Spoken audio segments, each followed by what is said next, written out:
Welcome back, and thank you for staying with us. We still have with us our panelists in the studio, as well as on the Google Plus Hangout and our Abuja studio.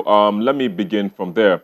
Mukhtar, thank you for staying with us. If you can hear me, again, we're looking at how technology was used during these elections, of which you have a platform that you created for that purpose. What was it like?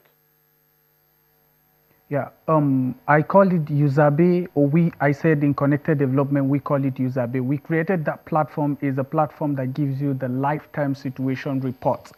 And on the platform, we created surveys, which surveys, we have polling unit issues, we have security issues, we have ballot box issues, and what have you. So on these surveys, we have over 5,000 volunteers across 34 states of Nigeria. Let's I just think go we've to recorded. Mukhtar. Let's just go straight to the stats. What was the situation like during the elections? Okay, okay. We've recorded 4,550 reports, but we were able to publish 3,882 reports. So most of these reports are polling unit issues. And I think what contribute to the polling unit issues are mostly underage voting in basically Takum local government of Taraba, Tarauni local government of Kano, and some local government in Plateau State. And secondly, one of the positive issues, we've recorded 102 positive issues that are some part of Bauchi, Adamawa, and Abuja.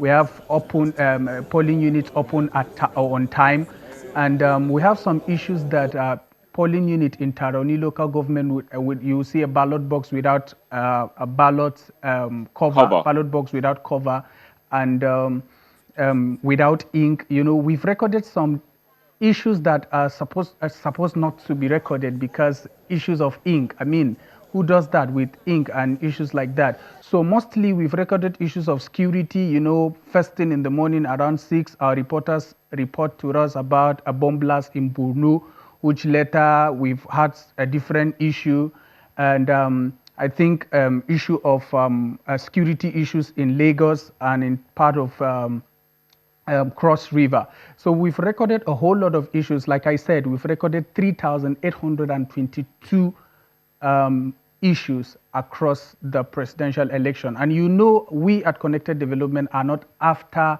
the result, but we're after the processes that brought in the result. So the So, processes, I would say there are a whole lot of lacunas, but INEC has tried, per se. so what do you think they should be doing? I mean, because there's another election coming, not in a very short time. What do you think they should be doing based on what you've seen in the past Um, uh, election? Yeah, first of all, I would say it takes INEC 4 years to prepare for election. So I don't expect to see, or we don't expect to see issues of issues of ink, issues of sticker, issues of low late coming of materials and what have you. So I expect to see INEC change. I expect to see INEC officials. I expect to see 4 unarmed police officers in a polling unit. That's the next election because it's going to be a grassroots election. So if there is no security, I mean, we'll have a whole lot of issues. So I expect to see a different INEC, not the kind of INEC we've seen in the presidential election. So I expect to see different INEC, ideally. Well, very well. I mean, I would translate that as expect to see a better process during the next election. But let me come to Yahaya Yakubu, who of course is also joining us from Abuja. Yahaya, let's look at earlier on there was a banter about how the security operatives fared, and then that's corroborating with what he just said now. But moving forward, what do you expect to see? Because this, like you said, is going to be a grassroots election. There would be so much attention, there would be so much eyes, there would be so much interest being played around with. So, what would you expect to see? Well, with respect to the number of police officers or other security agents at polling units, if memory serves me right, the civil society were the amongst the people who championed for less security or absence of armed security personnel at polling units. So now that we've tried that out and we by the video that made rounds of a single policeman trying to control a number of thugs, which is embarrassing to say the least. So I would expect that we as Nigerians should, regardless of what security measures will be taken, this election most affects the masses. If there is a conflict or there are crises in polling units, you don't have crisis in Victoria Garden City, you don't have crisis in Maitama, it's in the suburbs. So I would advise that we Nigerians, we should take it upon ourselves to see that we do not allow for us we do not allow ourselves to be used as elements that will disrupt this process, because aside those pocket areas, overall basis, if you look at the conduct of the election, the security personnel actually did less compared to any other previous elections, because people were in order, there was decorum, and the business was going as it's meant to be. Indeed, I hope that comes to play out. But I have to say, thank you for being with us today on the program, political scientist Dr. Yahaya Yakubu. It's a pleasure Thank again. you very much. Of course, I have to say thank you, of course, Thank you. for being on the program, and of course, we also had Mukhtar Halilu Modibo, who joined us from our Abuja studio. Thank you as well, Mukhtar, for sharing your thoughts as regards how technology was deployed and those numbers. Hopefully, we don't see those numbers come up anytime during this coming election. But that's where we'll have to hold it for now. We'll take a quick break, and we'll be back with the most viewed videos on our YouTube channel in the past week. Don't go away.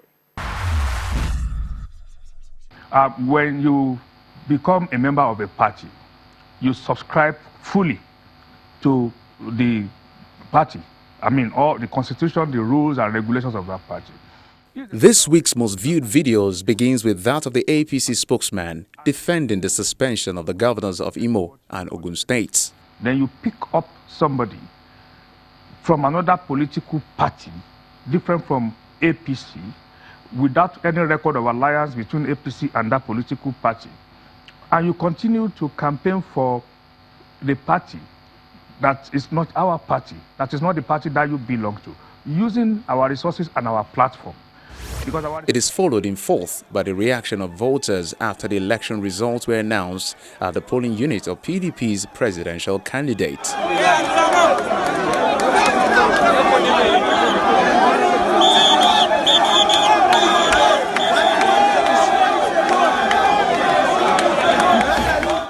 Atiku is destined never to be president of Nigeria. Third spot is taken by the national chairman of the All Progressives Congress, speaking about the presidential ambition of Mr. Atiku Abubakar. Atiku's desperation is so obvious, so desperate that in 2003, it is on record he challenged his own boss, President Olusegun Obasanjo, not to do a second term. And in the end, they fought naked at Wuse Market. Because he has only his interest in mind, he decamped again from PDP and returned to APC. He joined us in Lagos, rolled out the dollars. The APC guys who couldn't resist Atiku dollars collected those dollars and voted for Buhari as our candidate. Up next, in second, is the declaration by the Independent National Electoral Commission of President Muhammadu Buhari as the winner of the presidential election. Muhammadu Buhari of the All Progressives Congress, having satisfied the requirements of the law and scored the highest number of votes, is hereby declared winner and is returned elected. Thank you. You take it back.